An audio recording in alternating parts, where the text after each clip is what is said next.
venu à mes GT3. Merci beaucoup en tout cas. À Sénégal, je ne vais pas tous les citer. En tout cas, pour cette initiative excellente, qui moi me frappe par un aspect en tout cas, c'est la diversité, comme on dit, des origines des participants.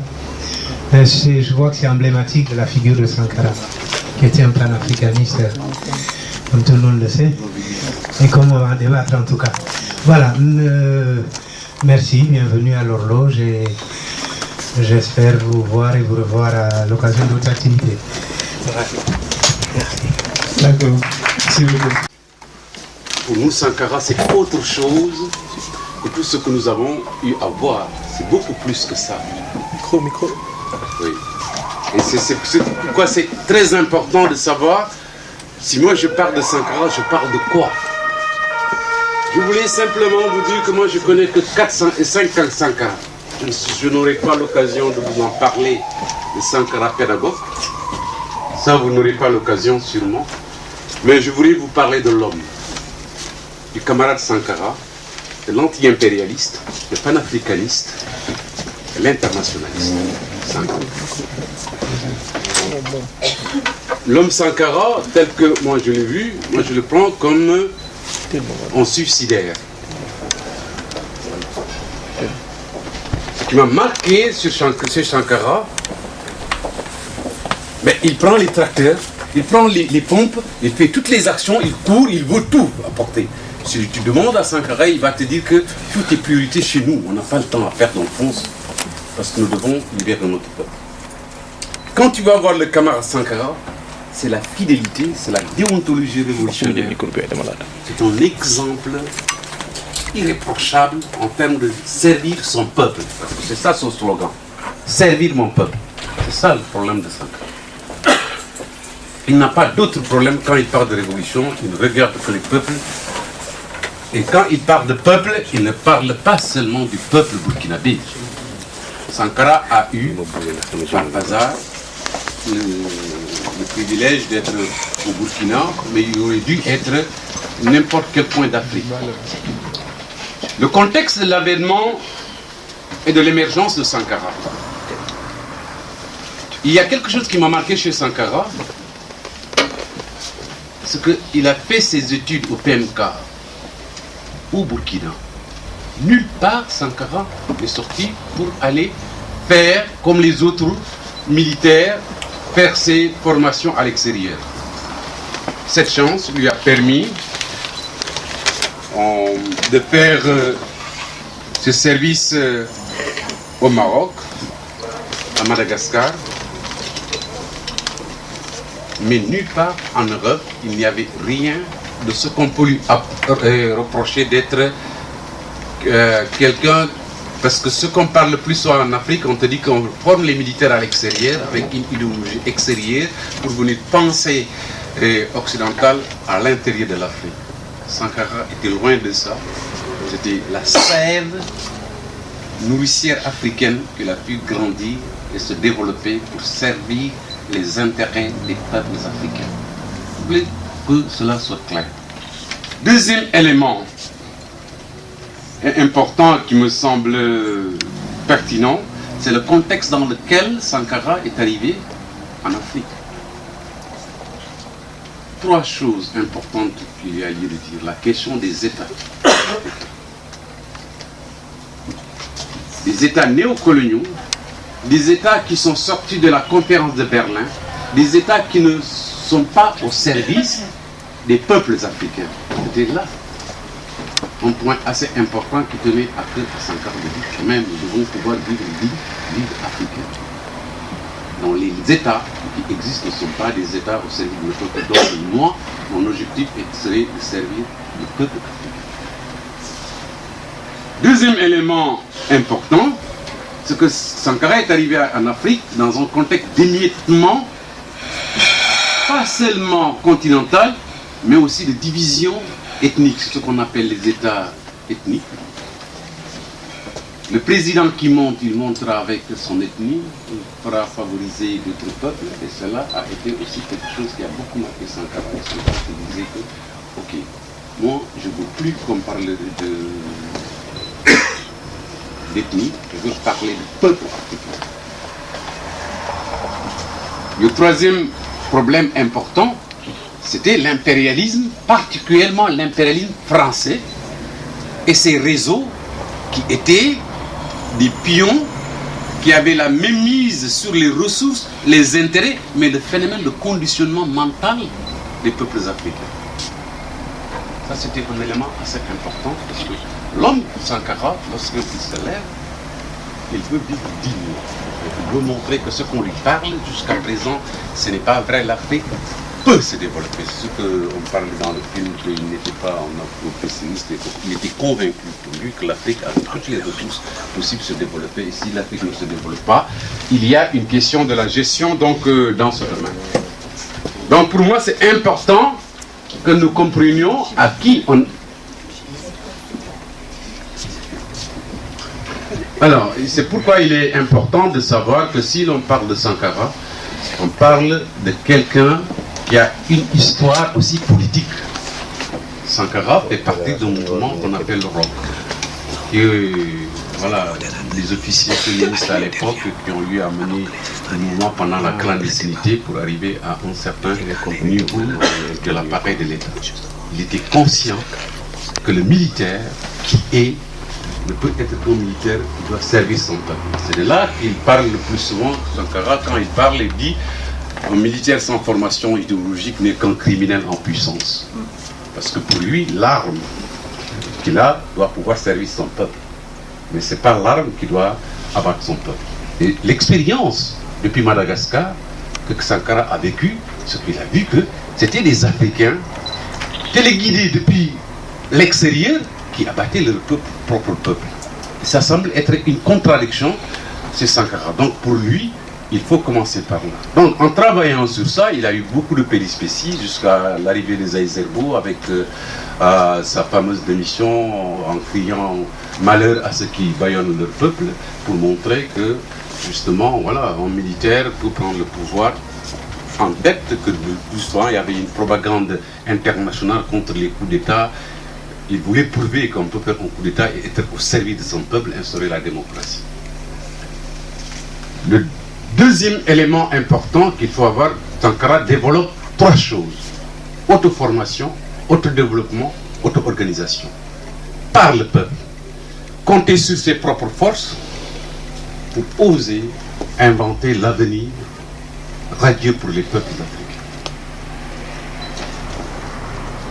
L'anti-impérialiste, Sankara, on verra bien, il n'a pas mâché ses mots. Hein.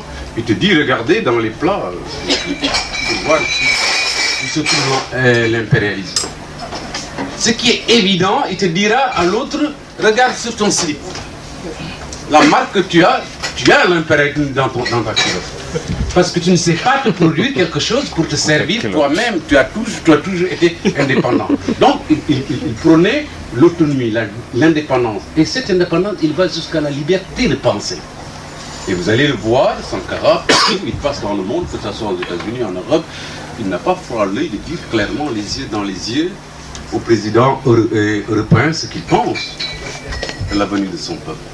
Et par rapport à ça, il y a quelque chose de très important, moi personnellement, qui m'a marqué. Je me suis rendu compte que Sankara, à chaque voyage qu'il faisait aux États-Unis, il passait d'abord à Harlem pour discuter avec le peuple, parce que pour lui, c'est ça la sève aussi.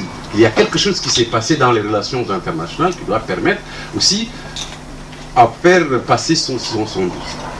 Alors, ce Sankara, panafricain et d'autres choses se sont passées. Le film ne relate pas ça.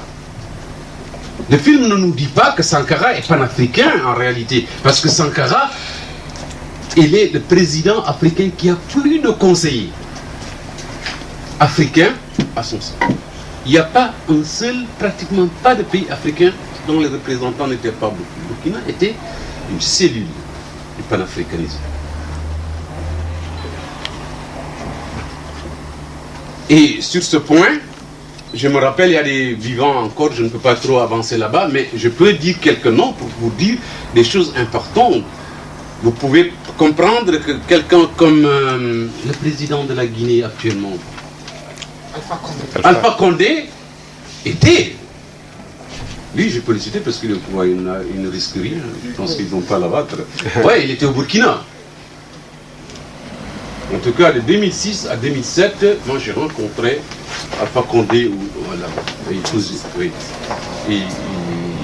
voilà, il faisait son travail. Mais il y avait aussi d'autres personnes, des gars comme Landing Savané du Sénégal, parce qu'on ne le dit pas assez, des gens qui ont écrit des discours sur ça. Il y avait aussi le responsable... Il y avait le responsable aussi de l'ADP qui était Sommet, Valère Sommet. Ouais, Valère Sommet, des gens qui avaient produit le discours d'orientation politique. On vient de me dire que je dois aller vite. Alors, les instruments de la révolution, parce que là aussi, on n'en parle pas trop dans le film.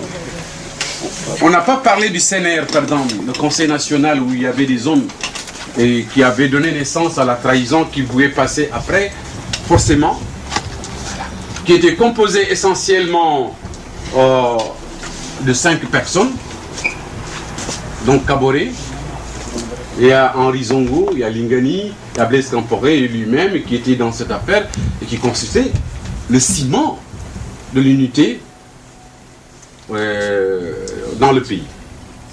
Mais ce qu'on ne dit pas aussi, c'est que au niveau du fonctionnement stratégique du pays, il y avait aussi les comités de défense révolutionnaire, où c'est le fameux critique, tout le monde critique ces comités. Alors, c'est l'instrument pédagogique qui avait permis, on dit que, à un certain moment, Sankara s'est rendu compte qu'il n'avait pas de parti. Et Sankara était conscient que sans parti révolutionnaire, pas de mouvement révolutionnaire. Alors, pour parer à cette chose, il a vite fait d'aller chercher les CDR, qui peuvent être des relais. Mais comme il va vite, il est impatient, il pense que tout doit se faire, alors que l'appareil idéologique était très important.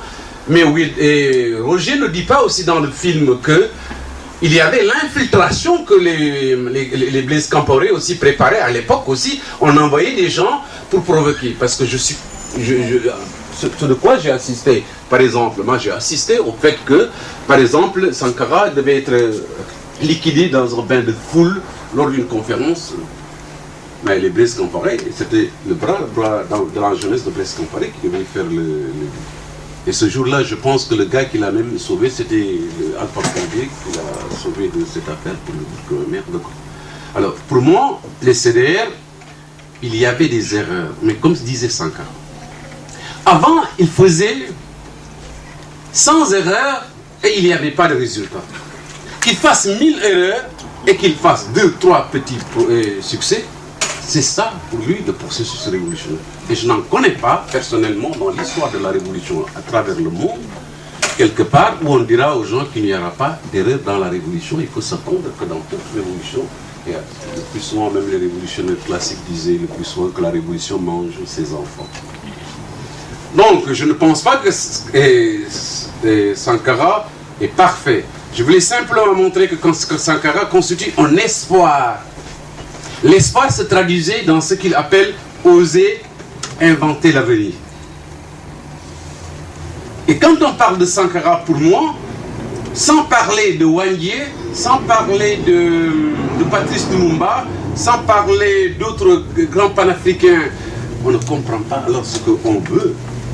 Pour moi, Sankara a fait ce qu'il devait faire. La question c'est aujourd'hui et maintenant, que ferons-nous de l'héritage de Sankara? Est-ce qu'aujourd'hui nous allons rester dans les arcanes de l'impérialisme occidental ou bien nous devons oser la rupture? Parce que la confusion fondamentale qui se pose au sein des peuples africains et que je veux relever à travers cette conférence, c'est quand on me dit les Français, les Belges sont des impérialistes. C'est pas vrai. Le système, les États belges, français, américains peuvent être des États impérialistes. Mais les peuples occidentaux, comme les peuples africains, sont les victimes des systèmes impérialistes à travers le monde. Je pense que cette clarification est assez importante. Sankara se retrouve toujours fidèle ami des peuples partout dans le monde, que ce soit en Amérique latine. Je me rappelle d'une intervention qu'elle a fait à Cuba, où il essaie de montrer que les peuples sont des frères partout. C'est le même peuple qu'on rencontrera et que les peuples ont les mêmes intérêts, ils sont dominés par les mêmes puissances à travers le monde. Et je pense que c'est important de retenir ce passage. L'autre élément important, c'est que, oui, si on ne connaît pas Nkrumah, on ne peut pas bien savoir qui est Sankara. Parce que Sankara, il s'est imprégné des idéaux de Nkrumah pour montrer à la face du monde que tant qu'il n'y a pas l'unité africaine, l'Afrique sera toujours oppressée, opprimée, ne se développera pas. Et c'est important que nous sachions que ce qui s'est passé au Burkina, c'est la continuité de toutes les luttes panafricaines antérieures à Sankara. Et c'est important pour moi que dans cette salle, qu'on sente aussi que si nous voulons rester, comme Sankara aussi le disait, dignes, vivre libre, il va falloir que nous acceptions de rompre de manière radicale avec le système impérialiste mondial. Mais ces stratégies, je ne sais pas que c'est l'occasion ici d'en discuter. En conclusion, quelqu'un qui était aussi au Burkina, je le paraphrase, il dit: s'il y a une chose que je ne supporte pas, c'est la soumission, surtout quand elle engage la vie de mon peuple. Mes convictions ne sont pas négociables, tant pis si j'en paye le prix. Je n'accepterai jamais que mon pays soit soumis pour l'intérêt de notre pays ou d'une autre nation, fût-elle la France. Et vous serez étonnés. Tous ces gens, on va les diaboliser. C'est Laurent Gbagbo. Ils vont diaboliser tous les grands leaders africains qui se lèvent, qu'ils veulent assumer leur africanité, qu'ils veulent vivre dignement avec la culture. Ils vont tous les diaboliser. Ils vont tous les stigmatiser. Ils vont les coller des préjugés. Ils vont trouver des méthodes. N'importe qui d'entre vous, lorsque vous vous leverez un jour pour dire que je défendrai la cause africaine, si vous n'avez pas des alliés africains, vous cherchez les alliés pour l'Europe, en tout cas les systèmes, les États, le point, vous êtes contre les intérêts de l'Afrique. Et le mot le plus important que Sankara a donné là le dessus, c'est celui qui a écrit le discours, il est à Dakar. Quand il parlait que créer le front uni d'Addis Abeba.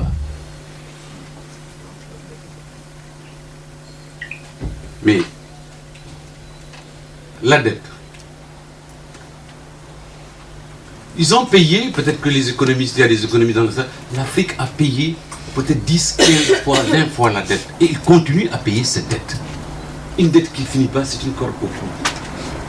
Alors, je crois que les esclaves que nous sommes du système impérialiste mondial, en tout cas l'Afrique, avec tout ce qu'il y a comme histoire de notre passé, l'histoire coloniale, l'histoire de l'impérialisme, du néocolonialisme, nous ne pouvons n'en vouloir qu'à nous-mêmes, parce que les leaders, il faut oser le dire, personnellement, j'étais dans un gouvernement de Wade, Ablaye Wade, 3 ans après, j'ai démissionné parce que je n'y crois pas. Je pense que les Africains, les intellectuels africains, doivent faire leur autocritique, doivent changer de paradigme, réfléchir, penser et agir pour les intérêts de l'Afrique. Moi, c'est un message fort que je veux partager.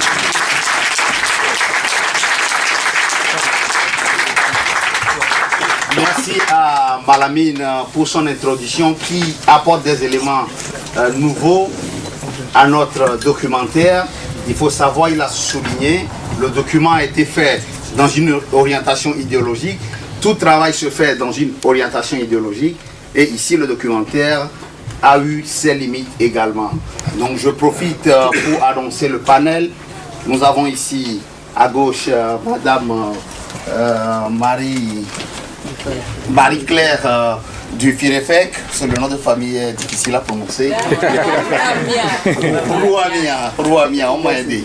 Et voilà, et nous avons Malamine qui a fait l'introduction. Nous avons également ici M. Ndongo Diop, je les présente sous leur casquette CDH Berkem. Nous avons Mme Asita Kanko, MRXL, Mme Laetitia Kalimbiriro, PS Molenbeek Saint-Jean, et Ken Ndiaye Écolo XL. Et voilà, on est nombreux, nous allons passer la nuit ici parce que la question de Sankara nous interpelle. Cette question nous interpelle et Malamine l'a dit tout à l'heure dans sa conclusion, oser changer de paradigme, oser mettre la rupture et que cette rupture soit radicale. Je pense que vous êtes tous conscients, c'est pour ça que vous êtes là ce soir et on va passer la soirée, ça sera intéressant. Mais l'exercice va se dérouler de la sorte. Les intervenants ici interviennent régulièrement, ce sont des hommes politiques, des militants, des engagés. Et des femmes. Des femmes, oui. L'homme, c'est être humain. Tout à fait, je suis du côté du genre. Et voilà, je vais leur donner 3 minutes. Malamine a eu l'exercice d'apporter des éléments contradictoires et des éléments d'éclaircissement sur le documentaire, mais vous avez 3 minutes pour répondre sur ce documentaire. Comment voyez-vous l'œuvre de Sankara? Certes, il y a eu des limites, il y a eu des erreurs, même la maman qui fait la sauce, des fois la sauce elle n'est pas bonne, hein. Bon, qu'est-ce que vous voulez? Donc, je vais vous demander, à partir des réussites de Sankara, à partir du rêve de Sankara, comment comptez-vous utiliser aujourd'hui ce que Sankara a légué comme héritage?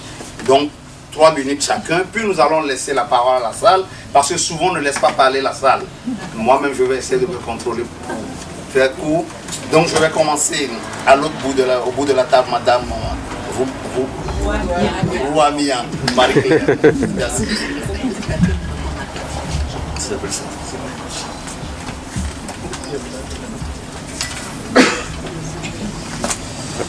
Merci beaucoup, je remercie l'association Senabel d'avoir bien voulu inviter les Firefek à cette magnifique soirée. Vraiment, nous sommes profondément sensibles à cette attention. Nous sommes profondément sensibles aussi évidemment à ces films. Bon, je n'ai que 3 minutes pour lancer toutes les fleurs que j'aurais voulu lancer, mais bon, je pense que je vais les garder pour plus tard. Je crois que les Firefek... Donc prenez comme ça avec votre papier retour. Ah oui. Bon, donc je représente ici le Forum interrégional des femmes congolaises. Vous ne les connaissez peut-être pas, j'espère que nous aurons la possibilité de vous les faire connaître. Il s'agit d'un groupe de femmes congolaises qui a pris conscience qu'effectivement, compter sur soi, comme le dit Sankara dans les documentaires qu'on a eus, en prenant en charge sa propre destinée, le Congo que nous représentons peut encore changer. Nous avons eu ici l'occasion, et je remercie de nouveau Senabel pour ça, un échange que nous avons appelé Regard croisé, pour essayer de voir ce qui se passe au Sénégal, la marche du Sénégal vers son autodétermination, sa propre prise en charge, et ce qui se passe au Congo. Et je vous assure que cette soirée a été très riche aussi de partage d'idées et de partage d'expériences. J'espère que nous recommençons l'expérience. En voici une aujourd'hui. Alors, qu'est-ce qu'on peut dire de Sankara? Qu'est-ce que le Firefek peut dire? Le Firefek peut dire qu'elle est très très fière. Très fière, les femmes du Firefek, le groupe de Firefek est très fier d'avoir qu'en Afrique, nous pouvons avoir un homme de cette stature. L'Afrique, qu'on montre souvent du doigt, parce qu'il est par terre, parce qu'il ne se relève pas, parce qu'on se dit si l'Afrique existera encore demain, il semble qu'il y a un haut personnage, je veux dire personnage politique du monde, je ne vais pas les nommer, qui a dit que l'Afrique peut devenir un désert humain, pour autant que les intérêts occidentaux, ou en tout cas les intérêts de son propre pays soient garantis, ça ne lui pose aucun problème. Et bien quand on a des hommes dans notre histoire comme Sankara, quand on a le combat que les femmes congolaises et africaines, j'en vois ici et je les remercie aussi d'être là parce que tous les peuples congolais, comme tous les peuples africains, comme le dit Sankara, doivent se serrer les coudes pour que l'Afrique ne devienne pas un désert humain. Et il y a mille et une raisons pour que l'Afrique devienne un désert humain, mais l'expérience de Sankara, l'expérience de vous tous qui êtes ici, l'expérience de tous les jeunes Sénégalais, Africains, Burkinabés, Congolais et autres, fera que l'Afrique ne deviendra jamais un désert humain. Alors l'exemple de Sankara, je pense que c'est, je n'ose pas dire que c'est un acte de foi. Quand un homme peut avoir le courage, parce que là aussi c'est le mot que je retiens, c'est les choses que je retiens très fort de ce film, le courage de défendre ses idées, le courage d'avoir la foi à l'existence humaine, le courage de dire qu'en tant qu'être humain, la dignité humaine vaut la peine de tous les sacrifices. Je pense que Sankara est l'homme africain parmi les hommes africains qui doit être suivi. C'est vrai, nous avons Lumumba au Congo, on a nommé les autres panafricanistes qui étaient là et nous savons tous dans quelles conditions ils sont morts parce qu'ils n'ont pas accepté de mettre les genoux à terre. Et bien avec Sankara, je pense que le fait que toutes les femmes africaines doivent continuer le combat de la liberté, le combat d'être des femmes et des hommes debout pour que demain l'Afrique ne devienne pas un désert humain. Voilà ce que moi je peux dire. Je pense que nous devons rendre hommage aujourd'hui avec fierté à un homme comme Sankara et tous ceux pour qui il a tracé la route. Et nous sommes là pour poursuivre son combat et pour en tout cas qu'il ne soit pas mort pour rien. Voilà, merci beaucoup. Merci, maman Marie-Claire, d'avoir respecté le temps chrono. Je vais passer la parole à M. Ndongo Diop pour répondre à cette question, à cet exercice de l'héritage de Sankara. Vous, hommes politiques ici en Belgique, qu'est-ce que vous avez pu retenir? Comment comptez-vous utiliser l'héritage de Sankara dans votre combat en Belgique, au Sénégal ou ailleurs? Bien. C'est toujours amusant de donner la parole à quelqu'un qu'on nomme déjà a priori un homme politique. Parce qu'on sait a priori qu'un homme politique, c'est quelqu'un qui joue avec les compromissions. Pour moi, je suis plutôt un homme de vérité. J'aimerais plutôt qu'on me présente comme quelqu'un qui travaille beaucoup pour la coopération internationale. C'est très bien, on le dit tout. Donc ça, je crois que c'est un aspect qui est très important. L'autre aspect, on me donne 3 minutes pour parler de l'héritage de Sankara. Et je pense qu'au bout d'une minute, vous allez m'arracher le micro. Parce que les propos que je tiendrai seront tout à fait à l'opposé de ce qui a été dit tout à l'heure par mon voisin de gauche. Quand je l'ai vu parler avec beaucoup de passion de l'Afrique, avec évidemment toutes les chansons ou tous les cris de cœur qui consistent à dire que l'Afrique a été saignée par les Occidentaux, que l'impérialisme, etc., etc. Et quand aujourd'hui on rend un hommage vibrant à un homme mort, qui a eu des idées effectivement très intéressantes, notamment en matière de la dette. Ce que je retiens surtout de Sankara, c'est ça, c'est son fameux discours sur la dette, en disant que finalement, que la dette c'était une sorte de tricherie, c'était du vol, etc. Et qu'à partant de là, qu'il ne fallait pas le rembourser. Donc moi, je vais m'arrêter en tout cas à cet aspect pour parler de l'héritage de Sankara. Le reste de son discours, c'est un discours que moi j'entends depuis plusieurs années, que ce soit par les Sékou Touré, que ce soit par des jeunes qui descendent dans la rue, où on accuse en tout cas les impérialistes de 36 choses, mais qu'on oublie de regarder un peu ce qui se passe chez nous. Donc j'y reviendrai peut-être tout à l'heure, parce qu'il est peut-être très important d'avoir un discours discordant qui consiste à remettre la responsabilité là où elle se trouve. Alors, si je reviens sur l'aspect de la dette, j'aime bien quand on dit la dette elle a été remboursée, elle a été etc. Quand quelqu'un me dit que la dette a été remboursée, j'aimerais bien qu'on me montre un document très simple, une synthèse, des conditions dans lesquelles cette dette a été remboursée, de façon réelle. Première chose. Deuxième chose, on parle de dette. Cette dette existait, oui ou non? Est-ce que quelqu'un dans la salle a déjà vu une comptabilité nationale de quelques pays africains que ce soit, dans laquelle on reprend sur une ligne déterminée le montant et les constituants de cette dette? Est-ce que quelqu'un a déjà vu un document pareil? Est-ce que quelqu'un peut parler aujourd'hui de la façon dont cette dette a été utilisée? Est-ce que ça a été fait? Est-ce qu'on l'a utilisé pour des investissements productifs ou pas?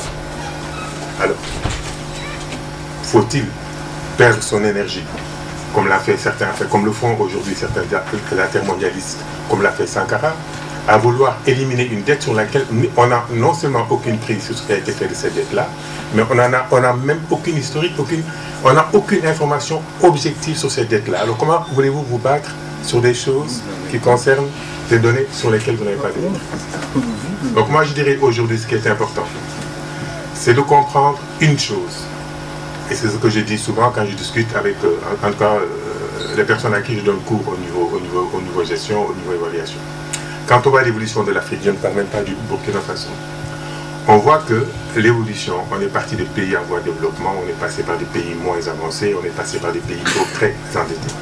On se rend compte, malgré des hommes très intelligents qu'on a eu, malgré des combattants qu'on a eu, aujourd'hui, on peut dire que de façon générale, l'Afrique se trouve en tout cas, je ne dis même pas dans une situation qui n'est même pas descriptive en termes économiques. Alors, est-ce qu'aujourd'hui, le discours qu'on doit avoir n'est pas un discours économique qui permet de remettre l'Afrique dans le jeu financier, comme ça se passe aujourd'hui avec la crise, etc., plutôt que d'avoir des slogans qui, en tout cas, ne nous permettront pas de sortir de la problématique. Donc, je dirais, ce que je retiens de Sankara, c'est effectivement un rêve, mais je crois que tout le monde peut rêver. Ce que je retiens de l'homme, c'est un manque, en tout cas, de réalisme par rapport à une dynamique objective. Et ce que je retiens de lui, c'est en tout cas tout simplement quelqu'un qui a été tué dans des conditions obscures, comme d'autres ont été tués dans d'autres conditions obscures. Donc voilà.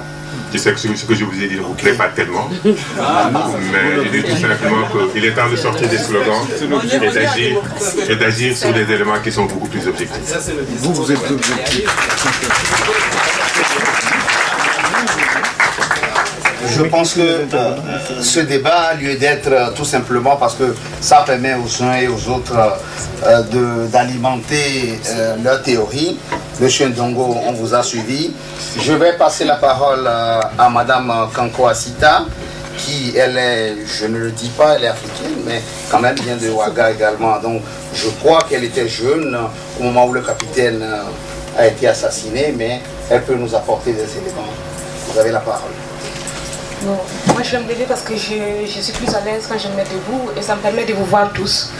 Je vous remercie de m'avoir invité ici ce soir, de nous avoir donné l'opportunité de partager ce moment d'émotion ensemble, à revoir ce que Thomas Sankara a réalisé dans sa carrière politique au Burkina Faso, je dirais dans sa carrière humaine.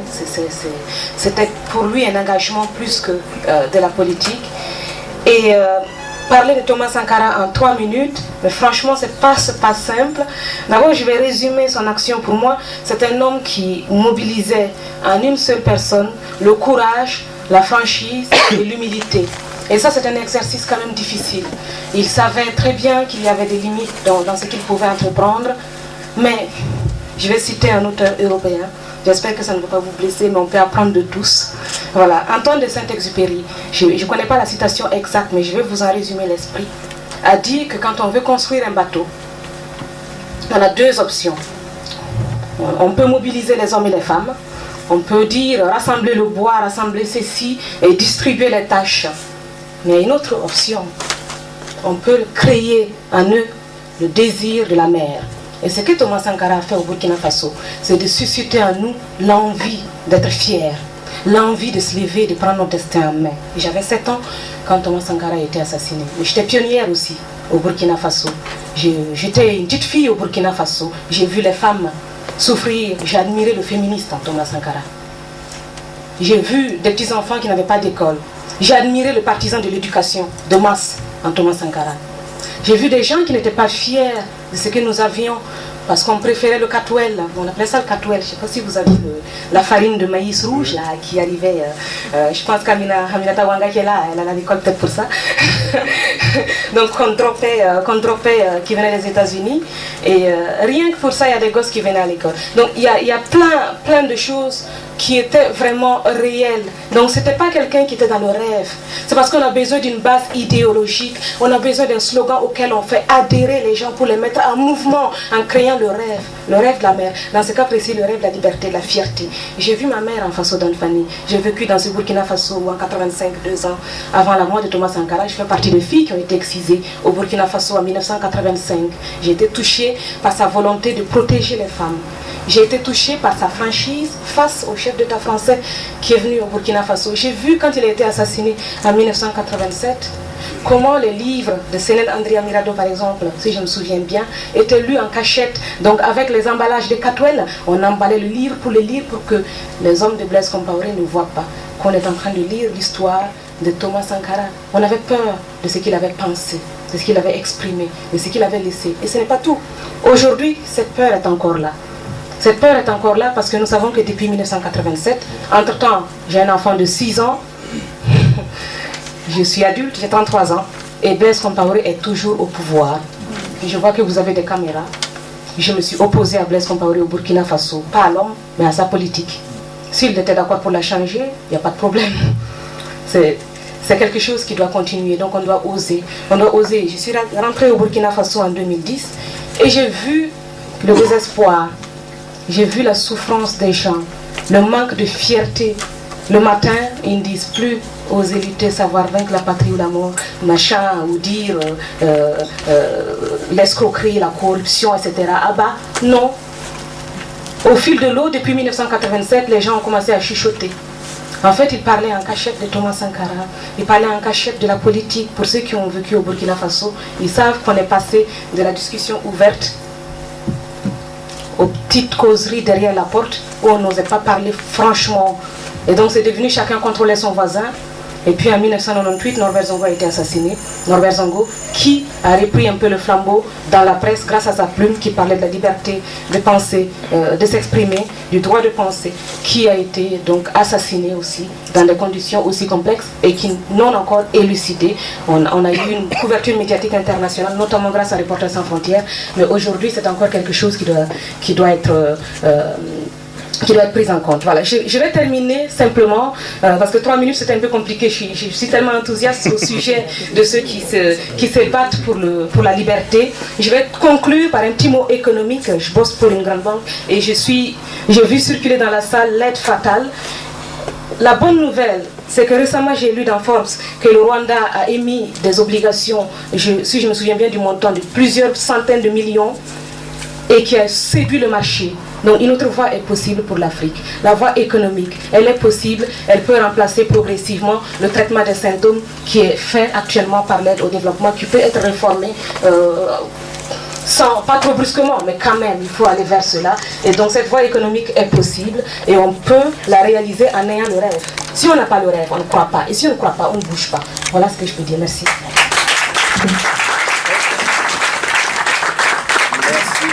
Madame Kankoa Sida, une autre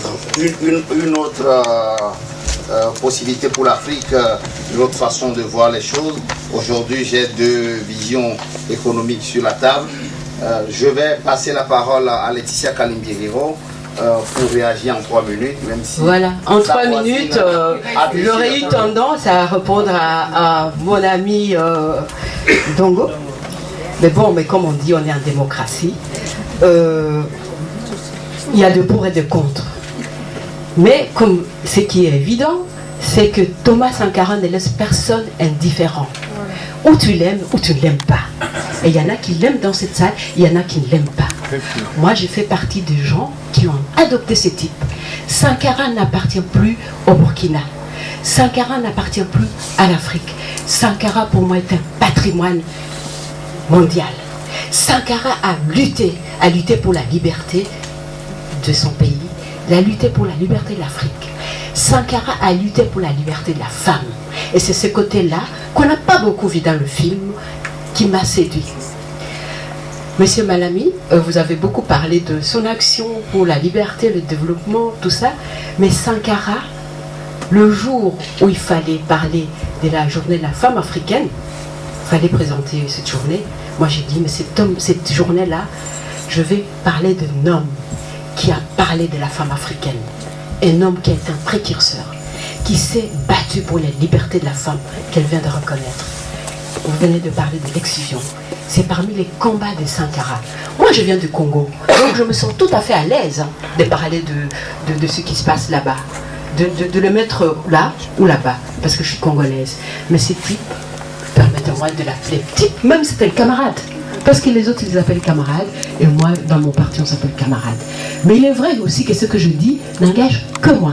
Je ne sais pas, je ne peux pas parler au nom du Parti Socialiste, mais j'ose espérer que comme c'est un parti progressiste, il risque d'être du même côté que moi. Bon, j'ose espérer. Mais franchement, Sankara, ce qu'il a fait pour la femme, il a été un visionnaire. Aujourd'hui, on peut parler de l'OMD, des objectifs du millénaire. Les titres étaient là avant. Il a parlé de la situation de la femme, de ce que la femme doit devenir. Il a parlé même de la polygamie qui est appliquée dans son pays, chez les chrétiens comme chez les musulmans. Il a dit on arrête ces pratiques parce que ce sont des pratiques qui ne sont pas pour le développement. Il l'a dit. Mais malheureusement, qui a combattu quand Sankara pour ces idées-là? Ce sont encore les femmes. Les femmes rurales nous disent, écoutez, c'est vrai que bon, nous, on a besoin de plusieurs femmes pour nous aider à avancer dans la culture. Il a combattu la polygamie. Et c'est vrai qu'à un moment donné, les autres, ils étaient d'accord pour combattre la polygamie parce qu'ils se disent, bon, ok. Les femmes rurales, ils disaient non. En fait, le fait qu'il puisse être polygame, ça va l'empêcher d'aller voir ailleurs. Nous sommes pour ces côtés-là. Donc, l'économie et le combat il a même précédé les femmes dans leur lutte pour les libertés. Sankara a lutté, on a vu comment il a voulu l'éducation, l'instruction de masse. Il a voulu que toutes les femmes soient alphabétisées. Parce qu'il a dit c'est l'arme, le savoir c'est l'arme pour arriver au développement. Et le Burkina ne peut pas se développer sans la femme. Il a exigé que le ministère de l'enseignement fasse un effort, qu'il tienne compte de l'implication des femmes et des filles et que les mamans, que les femmes donnent la même chance aux garçons et à la fille. Mon cher ami, maintenant si on peut parler de la dette, franchement, je pense que, bon, moi je ne suis pas économiste, mais je sais que cette dette-là, les villageois, ils ne savent pas quand ça a été contracté, ils ne savent pas quand il a signé les accords, mais ils en souffraient. Ils portaient le poids de cette dette. Je ne suis pas économiste, mais moi j'estime que le type il a bien fait parce qu'il n'y a aucun investissement qui s'est fait en Afrique pour le développement de l'Afrique, pour les biens de l'Afrique. C'est d'abord le type qui donne l'argent, vos amis les FMI, c'est fini, qui donnent l'argent et qui envoient leurs experts pour construire Inga 1, Inga 2, on parle de Inga 3, et puis on se rend compte que Inga 1, Inga 2 ne servent pas à la population. Inga 2, mais entre-temps le Congo, les Zaïre de l'époque a dû payer des milliards pour construire cette... Et alors, si un Sankara dit on ne veut plus de cette dette, on renonce à cette dette, pourquoi pas? Moi je suis avec lui, on l'aime ou on l'aime pas, j'aime Sankara. Merci de voir M. Django qui bouillonne déjà ici et qui demande une intervention de 2 secondes. Mais on va faire les choses dans les règles de l'art, tout simplement. On est ensemble. Non, M. Ndongo, il y a un modérateur. Je vous donnerai la parole quand vous voulez. Maintenant, nous allons donner la parole à la salle.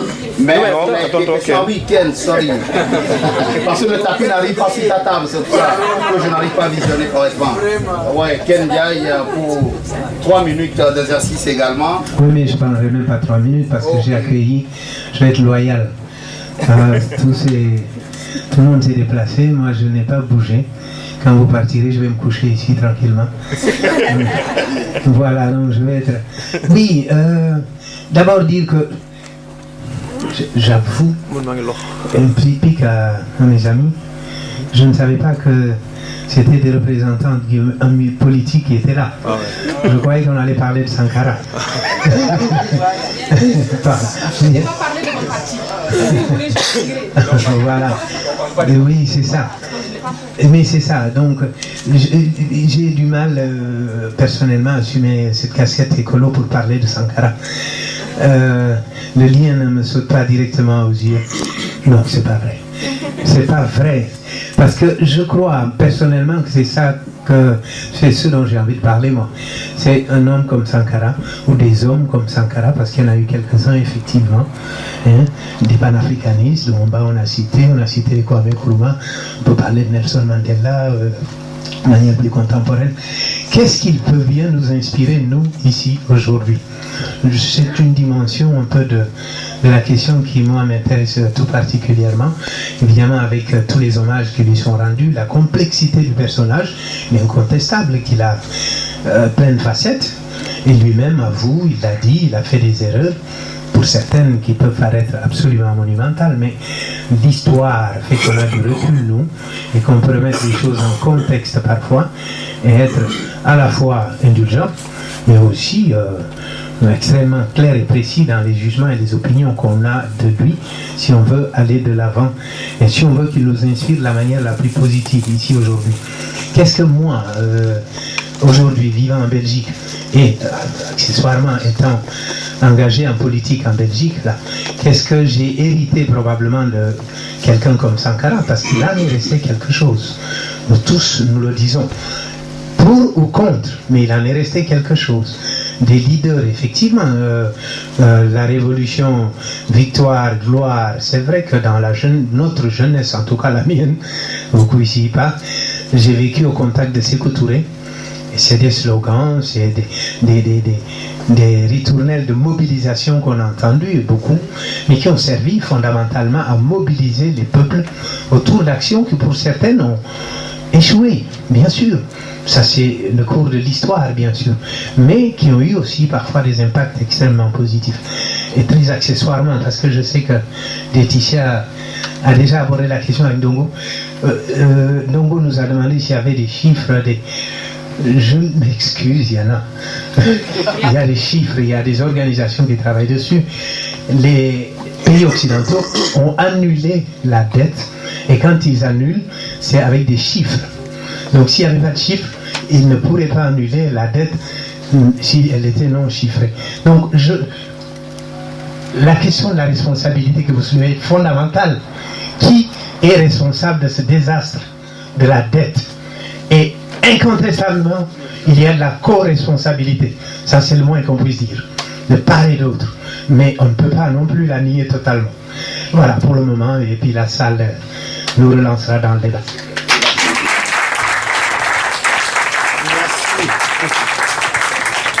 Merci à Ken pour son intervention et de nous avoir assuré qu'il y a une dette quelque part, qu'il y a des chiffres. Tant mieux que des banques existent et que des fois elles font des bourdes et que les peuples payent. Bon, nous allons revenir avec la salle. Je vais lancer le micro vers vous. Pas vraiment lancer, mais je vais vous donner le micro. Mais on m'a donné une liste ici d'une dizaine de personnes qui souhaitent apporter une contribution. Ce ne sont pas des questions. Donc je vais prendre une série de questions suivies de ces intervenants que j'ai divisés en 3 parties ma liste. Et puis on prendra encore d'autres interventions jusqu'à ce que vous êtes fatigués, que vous n'avez plus envie de consommer Sankara ce soir, et on s'en ira.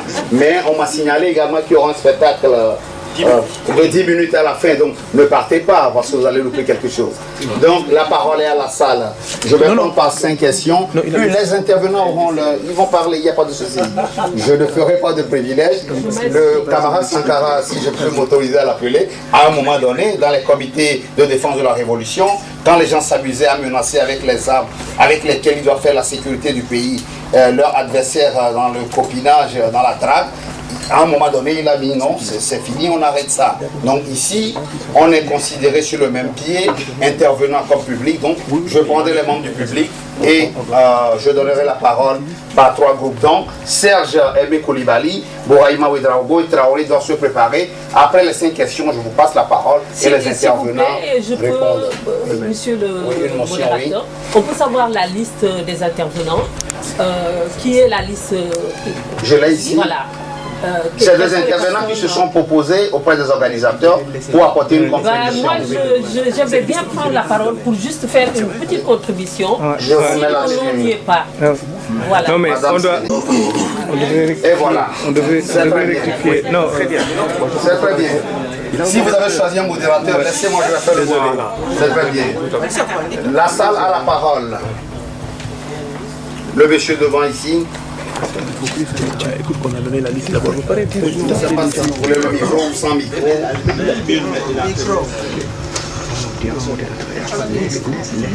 Si c'est une question, dites-nous. Et si c'est une contribution aussi, on puisse faire ça. Désolé, voilà. Désolé. Voilà. Merci.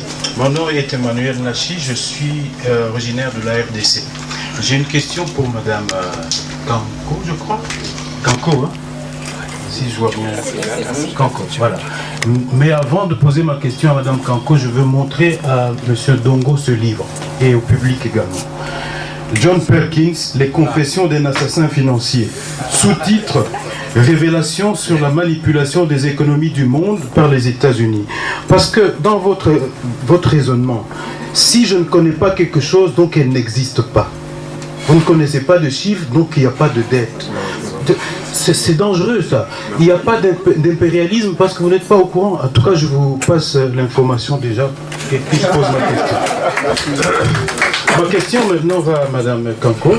Madame, je voudrais savoir que devient votre réflexion, votre admiration pour le régime rwandais actuel. Vous savez d'où je parle, du Congo, donc ne vous étonnez pas, je parle du point de vue congolais. Donc, que devient votre admiration du régime rwandais actuel? Je ne parle pas du peuple rwandais, mais du régime rwandais actuel.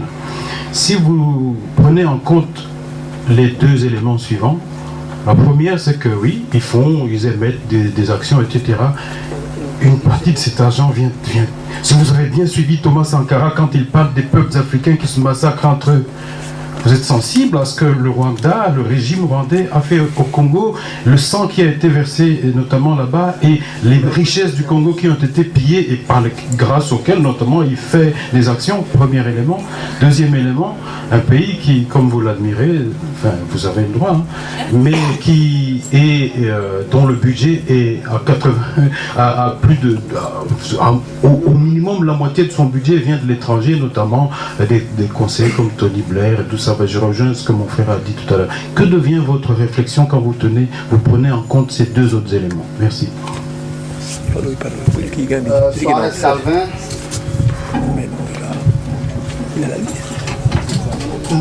Moi j'ai juste une question rapide pour tous. Il est facile aujourd'hui de se réclamer du sankarisme, du lumumbisme, du nkrumahisme, de Oumyobé, de Félix Moumié, de tous Julius Nyerere, tout ce que vous voulez comme panafricaniste.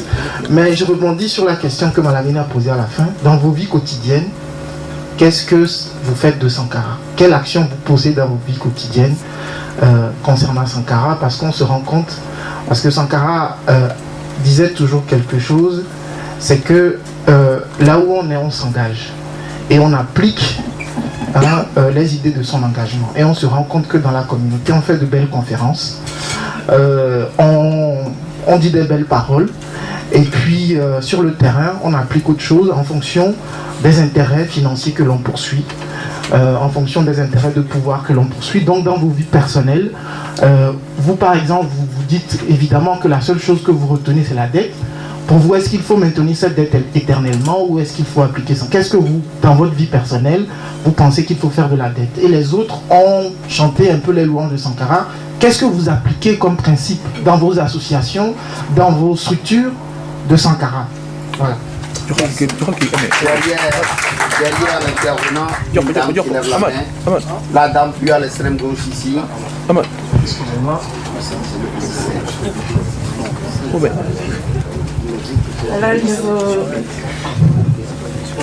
je vous remercie et je remercie personnellement les initiateurs de cette activité, vraiment. J'avoue que du temps de Sankara... Moi je voudrais parler par rapport à l'héritage vraiment de Sankara. C'est-à-dire que je sais quand Sankara est mort, j'avais 15 ans, j'étais pionnier et puis donc je me rappelle très bien de ce qui s'est passé à ce moment-là. Et c'est que ce qui est essentiel, c'est que Sankara a réussi à faire penser aux gens qui pouvaient être les maîtres de leur développement. C'est-à-dire que quand on veut construire une école dans le village, on n'attend pas que l'État vienne avec l'argent et l'État demande l'argent à l'État pour construire. On se lève, on fait les briques et on construit l'école. Et on envoie quelqu'un pour former. Ça, c'est des choses essentielles. Et aussi par rapport à la santé, c'est la même chose. C'est-à-dire qu'il a réussi quand même à changer la mentalité des gens, et cette mentalité-là, c'est la plus importante, surtout dans nos pays africains, qui croient toujours, souvent, que le développement, les choses doivent venir d'ailleurs, ou de l'État, du président, en se disant pas que moi-même, je peux changer mon avenir. Et là, cet héritage-là, on peut le voir aussi chez beaucoup de jeunes, on va dire burkinabés, qui ont grandi un peu dans le sillage de Sankara, et après, c'est-à-dire qu'on voit vraiment un lot de jeunes innobrants qui fabriquent leur vie, qui transforment complètement la vie. Et ça, je reviens aussi par rapport à cet héritage-là. Quand même, Sankara a réussi à nous montrer que c'était possible en Afrique. Un pays comme le Burkina, qui n'a pratiquement pas de richesse, qui n'a pas de pétrole, pas de mines, que le budget de l'État pouvait être excédentaire en 3 ans. C'est-à-dire qu'on arrive à faire de l'économie sans qu'on envoie de l'argent pour d'aide étrangère. Ça veut dire que c'est possible en Afrique. Ça veut dire que l'un des véritables problèmes de l'Afrique, c'est qu'après les indépendances, après la colonisation qui était faite basée sur un système où on exploitait pour envoyer vers d'autres endroits, on n'est pas... Quand on nous a donné les indépendances, on a juste remplacé les fonctionnaires français par les fonctionnaires africains, et le système est resté. On exploite pour aller vers là-haut. Et Sankara a réussi quand même à montrer que, ok, allez, il y a d'autres manières de faire. C'est vous qui êtes les maîtres de votre développement. C'est vous qui pouvez changer votre avenir. Même s'il n'y a rien, c'est possible. Voilà. Merci monsieur. Merci pour la contribution. Volé. Vous m'avez donné un livre, je vous remercie. L'information. L'information, il a dit. Non, merci beaucoup. Non, mais je pense que je vous avais dit en introduction que j'avais 3 minutes. Et je pense que si en commençant mes propos, qu'au bout d'1 minute, que vous allez me jeter des papiers, des sacs, etc. Parce que je pense que ce que j'allais dire n'allait pas nécessairement vous plaire. Et je pense que c'est un peu le cas auprès de certains d'entre vous. Et je pense malheureusement que certains d'autres n'ont pas très bien compris le sens de mes explications. Je n'ai jamais dit que la dette n'existait pas. Je dis tout simplement que quand il y a une dette, il y a des flux financiers. Il y a de l'argent, en tout cas, qui transite d'un fonds vers l'autre. Et que ces fonds-là ont atterri à un certain moment à un endroit déterminé et utilisé par des hommes déterminés. Avant de se lever et de dire « oui, la dette, nous ne voulons pas la rembourser », je pense que quand on est dans un schéma de négociation égalitaire et respectueuse, il ne faut pas se présenter en termes de demandeurs, il faut se présenter en termes de partenaires. Si on dit qu'on ne veut pas rembourser la dette, on doit être en mesure de prouver effectivement que cette dette-là, soit qu'elle est retournée dans les caisses occidentales et qu'on doit avoir les preuves pour le montrer, soit qu'on doit effectivement montrer quelque part qu'elle n'existe pas. Et je dis aujourd'hui, la charge de la preuve qui incombe aux Africains, elle n'est pas assumée parce que nous sommes aujourd'hui, moi, qui négocie tous les jours avec les Occidentaux, je ne suis pas un impérialiste, je le prouverai tout à l'heure, je dis tout simplement que je me sens fort quand je sais que derrière moi, j'ai des hommes intègres qui travaillent dans le bon sens. Mais quand je sais quelque part que quand il y a 100 € qui partent en Afrique, soi-disant, qu'en réalité vous n'en avez que, et vous allez tomber de vos chaises, vous n'en avez que 10 qui arrivent, parce que le reste a été utilisé soit par des hommes ici, soit par des hommes de là-bas qui réalimentent les caisses d'ici, on se pose des questions. Et dans ces conditions-là, moi je refuserai d'aller dire que la dette n'existe pas. Elle existe, mais elle a été utilisée par nos hommes différemment. Donc c'est pour ça que je dis que le combat est à mener chez nous, d'une façon ou d'une autre, et non pas aller pleurer chez les autres en disant cette dette on la paye pas, etc. Si vous avez dit ça, je vous aurais pas contredit. Bon, alors première chose. Deuxième chose. Je vous parle de cette façon-là parce que d'abord je vous aime, je vous respecte, et parce que je suis un homme de terrain. La dame qui parlait tout à l'heure, elle a 33 ans, l'âge de ma fille. Je m'appelle Asita. Asita. Avant, l'âge de ma fille. Bien. Alors, moi, je vous dis tout simplement que si je dois parler de l'action de Sankara, je voudrais vous dire 2 choses. Que l'Afrique des slogans, l'Afrique des rêves, c'est fini. On est dans l'Afrique de la réalité objective et des souffrances. Que par rapport à ça, moi, en tant qu'homme, qu'est-ce que j'ai posé comme acte par rapport à cela? Je ne sais pas si vous le savez, si vous êtes au courant de cela. Est-ce que vous savez qu'on a été, il y a peut-être une petite dizaine d'années de cela, d'avoir ici à Bruxelles, à la Tour Philips, une institution qu'on appelle GoBank, la Banque africaine au cœur de l'Europe. Est-ce que quelqu'un est au courant de ça? Est-ce que quelqu'un est au courant de ça? Est-ce que vous savez que vous êtes au courant de ça? Est-ce que vous savez qu'il y a eu un combat important qui a été mené pour justement persuader les Africains qui ont détourné le fric chez nous et qui les met dans des caisses, dans les banques européennes. Parce que bon, c'est pas compliqué de voir un peu l'actif et le passif des banques européennes. Et là, on voit très clairement que si aujourd'hui les Africains retiraient l'argent qu'ils ont déposé, les banques européennes auront des difficultés. Donc moi, j'ai mené un combat, j'ai pris ma canne de pèlerin, je suis allé au Sénégal, je suis allé au Gabon, un peu partout, pour persuader les Africains de créer une banque, et là c'était bien avant 2008, etc., la crise bancaire, de façon à ce que, ici en Belgique, il y a ce qu'on appelle la DLU, la Déclaration libératoire unique, où on dit aux gens qui ont détourné de l'argent, ramenez l'argent, on vous pardonne, on vous donne une petite taxation de 5%, mais on ferme les yeux. Donc moi, ce que j'avais proposé, c'est que les voleurs africains qui ont mis leur fric ici, qu'ils mettent une petite quote-part en termes de capitaux dans cette banque-là, pour justement alimenter les activités productives africaines et sortir de la problématique de la dette. Et ça, c'est une action ponctuelle qui a été posée. Et 60% du capital a été rassemblé. Et là où il y a eu des difficultés, c'est au niveau de certains pays africains que je ne citerai pas. Ce qui veut donc dire que le combat, il n'est pas au niveau de dire on ne paye pas la dette, etc. Le combat, il est amené au niveau de là-bas. Alors, pour terminer, pour ne pas garder trop longtemps la parole, je ne me suis pas arrêté à cela pour vous dire que ce n'est pas au niveau des slogans qu'on agit. Sachant que je ne pouvais pas le faire ici, je l'ai fait là-bas. Aujourd'hui, quand vous allez dans une commune sénégalaise, vous verrez qu'il y a des milliers de femmes qui travaillent, qui sont financées par un travail que moi j'ai mené ici. Tout simplement parce que je sais qu'aujourd'hui, l'action se mène sur le terrain avec des considérations économiques, financières, et non plus avec des slogans ou des rêves. L'Afrique des rêves, c'est fini. L'Afrique des éléphants, c'est fini. L'Afrique des girafes, c'est fini. Aujourd'hui, on est dans une Afrique dans laquelle, pour soigner ton gosse, tu vas avoir du fric. Donc c'est cela que j'ai dit. Alors, pour terminer, je vais vous donner 2 exemples. Et je termine pour vous donner 2 exemples. Pour vous dire que sortez de vos rêves, sortez, excusez-moi, de vos danses ou de vos chants, et essayez un peu de comprendre la problématique. Et vous saurez notamment, mais parce qu'aujourd'hui, si nous voulons soigner nos enfants et développer notre pays, on doit avoir cette approche-là. Je vous donne un exemple.